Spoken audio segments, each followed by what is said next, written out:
Hey there, Professor Belante.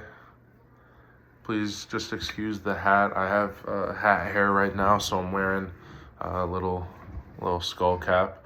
So just finished up watching The Fighter.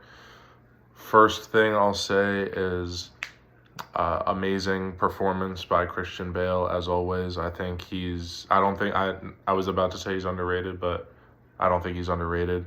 I think he's doesn't even get enough credit that he deserves. I think he's like better than Leonardo DiCaprio in my opinion. I think he gives an amazing performance every single time he's on screen, and he does that for sure in The Fighter. So I'll start with the character development.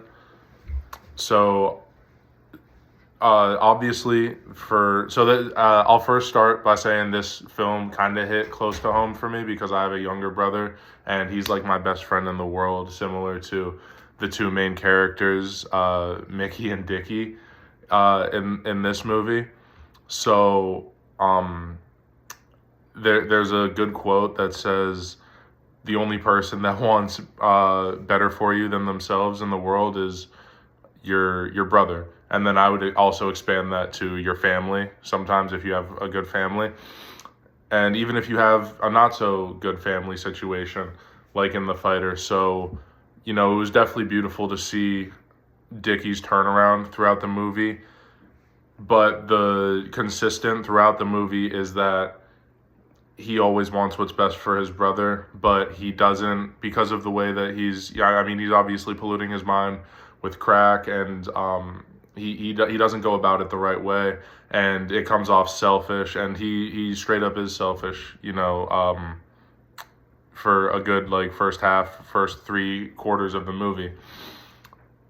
I would argue almost that the mom is actually as big of a detriment to Mickey's career as Dickie is throughout the movie as well, because she never puts her foot down to Dickie. She's always in support of whatever Dickie says, whatever he goes is right, whatever he says is right, and that definitely wasn't true.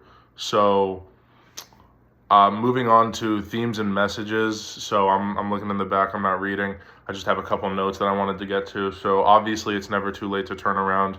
It's a beautiful redemption story. Obviously, we don't get the redemption of Dickie in the boxing ring, but the bigger comeback is him overcoming his addiction and ultimately putting his beliefs to the side and for the betterment of Mickey. And the last scene it really encapsulates all when he says like he used to be the pride of Lowell and now it's Mickey, and that almost got me emotional right there. That's really, really a beautiful statement by him at the end, and you can see it Christian Bale does an amazing job portraying that. You can see it in his eyes how much he means that sentence. So the next thing I have is it's always family first.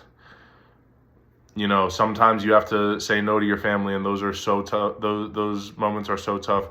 Luckily, I'm in such a good family situation. I can never relate to any of the situations that Mickey had, but in that scene where he has to choose between Charlene and O'Keefe and his mother and Dickie, and everybody's putting him in such a hard situation, and he's like, man, I just want to fight. Like, is this, you guys are here for me, and you guys are putting me in the toughest situation out of all of this. When I'm supposed to be focusing on my fight, I have to focus on 25 different things at once, and it was completely unfair for him, and I could totally feel for him in that moment for sure.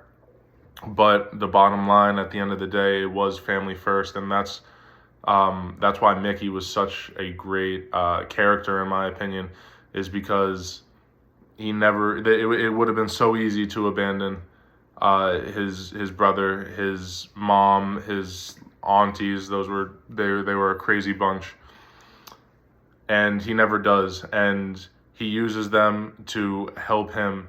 And man, you can just feel the true joy and the true passion when he finally wins in the end. And just more about the acting performance, amazing by Christian Bale. So yeah,